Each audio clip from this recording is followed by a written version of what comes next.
Hello, everyone, and welcome back to another episode of Hawks Latest, your number one source for news, updates, rumors, opinions, and you guessed it, the latest and the greatest regarding the Atlanta Hawks. I'm your host, Zach Langley, aka Langley ATL, and today we've got a full slate of updates. From a key returning player on a two-way deal that just got announced yesterday to Trae Young actually opening up about his excitement for the season and specifically in the two-man game with the newly acquired Kristaps Porzingis. We're also going to look at some of the trade rumors involving the Phoenix Suns that could directly impact the Hawks. We're also going to discuss a rising young forward who's getting some national recognition despite being an undrafted free agent. So this episode's packed, so let's not waste any time and jump into our first segment, including the return of Keaton Wallace. So on Friday, the Atlanta Hawks re-signed guard Keaton Wallace to a two-way contract.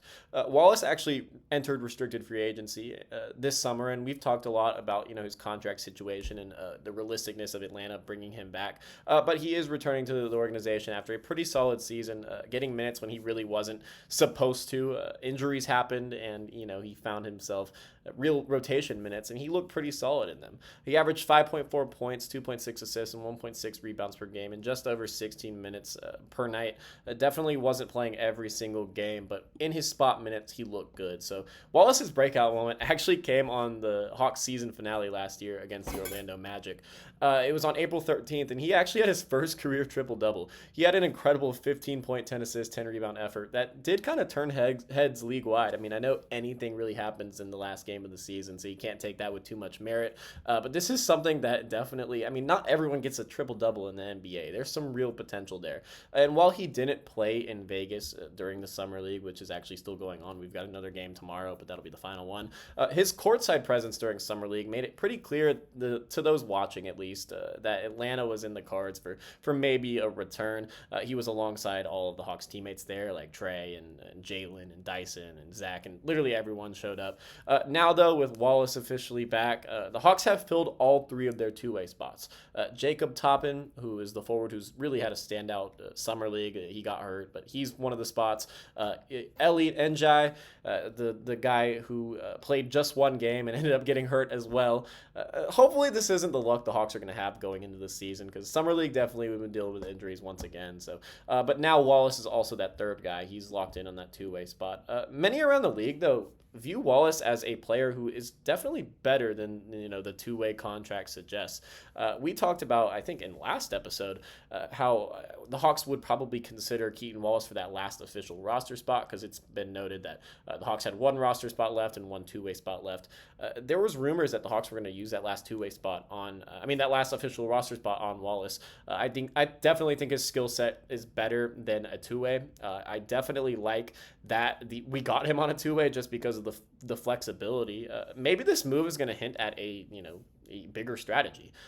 Like I said, they have that one roster spot remaining, and keeping Wallace on a two-way might be a calculated move, kind of preserving flexibility in case a bigger signing or maybe a trade is on the horizon. It's definitely something to keep an eye on and watch as this offseason kind of dies down.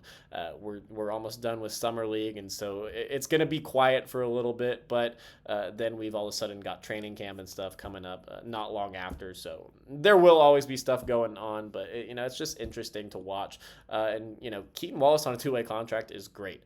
He is a guy with real potential as a backup guard in today's NBA.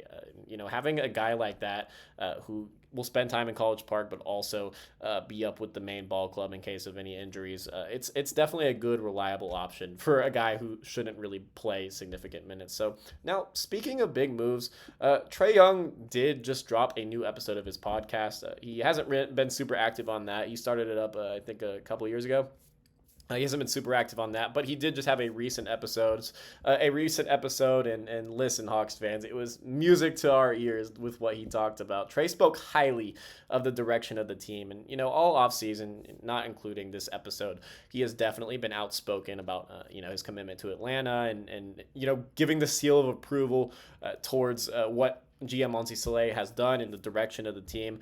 So Trae did talk about specifically the roster moves that have been made this offseason, and most importantly, his desire to bring the first ever championship to the Atlanta Hawks. Obviously, the Hawks won a championship in St. Louis when they were the St. Louis Hawks in 1958, but now in Atlanta, definitely have not won a championship. So Trae is determined to bring Atlanta their first one. He was involved in the recruitment process for guys like Luke Kennard and Nickeil Alexander-Walker, and he sounds all in on this group. He talked about all of it.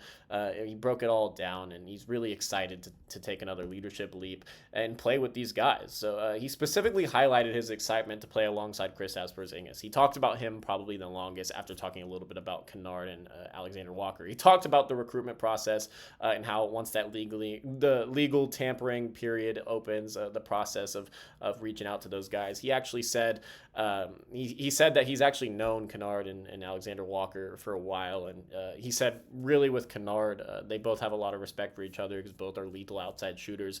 And every time those guys kind of play each other, they have the mutual respect of, okay, we're both some of the best 3-point shooters in the league. But he said he made a phone call with both of them, and he told them about the vision of the team, and they were on board, and he was on board as well. So now I'm going to talk about what he said specifically about Porzingis. An exact quote from him, he said, "I think now I'll be able to get to the basket even easier. I mean, with the bigs not being able to sit in the middle of the paint, you have to guard Kristaps now at the 3-point line. It's going to open up driving lanes for everyone, including myself." That quote says it all.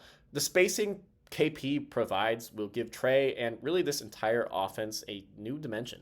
If that connection clicks early, Atlanta's offense could be one of the most dynamic in the East, maybe the most dynamic in the East. We haven't seen Trae with an elite stretch big man like Porzingis, so it's going to be super fun to watch, and he might have his best NBA season because of that, just spacing. It's also going to help out the other guys, like Trae noted.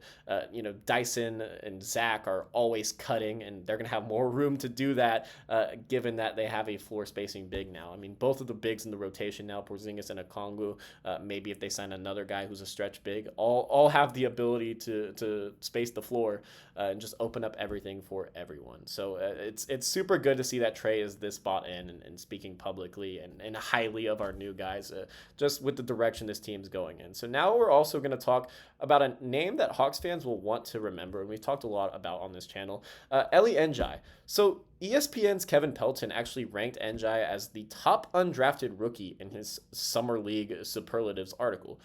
That is definitely something to be noted because Ndiaye only played one game in Vegas. He kind of banged up his wrist. He did make a strong impression in that first game. He definitely it's a major qualification. I mean, just being listed as the best undrafted free agent in Summer League, only playing one game. But in that lone game, he posted 12 points and 6 rebounds in just 21 minutes. He really impacted the game on both ends of the floor. He showed energy, some real defensive versatility. That was probably the biggest thing that stood out. And, just a nose for the ball. The Hawks clearly saw his potential, signing him to a two-way deal immediately after the draft. That was done very quickly, and I think Atlanta might just have a steal on their hands.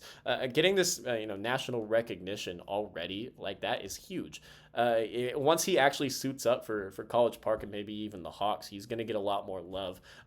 There wasn't much tape on him. I tried to study up his game before the Summer League started. I didn't see a whole lot. He definitely looked like he had some good qualities, but the way he impressed in just 21 minutes of play in that first game showed some real potential. So, I mean, as someone who watched that game closely, I was pretty blown away. This is a guy who did play for Real Madrid, one of the top clubs in Europe. That's real pedigree here. I mean, I'm definitely going to be heading down to College Park this season a lot to watch him play with the Skyhawks. I live near the arena over by the airport. So, I mean, if his development continues, though, don't be surprised if he finds himself contributing at the NBA level sooner than expected. I definitely don't think he'll be a part of the Hawks rotation next year, but he's a guy who kind of fits right in with the mold and the identity that the Hawks are trying to build. And I can't wait to watch him in College Park because I do think he will be there for most of the season next year. So now Let's pivot to some league-wide news that doesn't necessarily correlate with the Atlanta Hawks right now, but could very well involve them soon. So according to Brett Siegel of Clutch Points, who has pretty much nailed it this offseason, the Phoenix Suns are looking to move both Grayson Allen and Royce O'Neal. This comes as no surprise as Phoenix is kind of heading in a different direction, and they just brought in Jalen Green and Dylan Brooks, kind of locking up the wing spots. O'Neal is on a $10.1 million deal, and Allen's going to make $16.9 million this upcoming season. Definitely a steep price for Grayson Allen, but both of those guys are known as valuable, high IQ role players who can make an immediate impact. From an Atlanta standpoint, the one name that really jumps off the page, and while Grayson Allen is definitely a good role player, his contract and just some other factors make it a little less likely that Atlanta would be interested. But Royce O'Neal, he actually played under Quinn Snyder during their time together in Utah, so there's some real familiarity there. He would bring exactly what the Hawks need: tough perimeter defense, switchability, and veteran leadership. He's just a role player's role player. He's someone that is just a perfect addition to a team that needs some extra bench depth and is looking to compete, and especially in a wide open conference like the East. O'Neal's really been an underrated connector wing for years. He doesn't need the ball to be effective, which is huge playing in Atlanta with a bunch of guys who are great ball handlers. O'Neal spaces the floor. He guards multiple positions. He's just a versatile player. Adding him to that Hawks second unit would be a massive boost for everyone involved, but O'Neal specifically, he would have a great individual season. If we add O'Neal to that bench unit, we have one of the best benches in the NBA. I mean, I feel like right now we already kind of do. The Hawks have placed a real emphasis on depth, and whether Okongwu or Porzingis start, there's going to be a reliable starting caliber center off the bench, as well as Alexander Walker and Kennard and Asa Newell, Mo Gay, maybe even Kobe Buffkin, depending on how much he plays next year. So just keep an eye on this situation. If the Hawks are indeed looking to fill that last roster spot with a proven vet, O'Neal makes a lot of sense. I mean, they would have to it would be a situation of if they use their last roster spot on a trade like this, it would have to be just for a pick.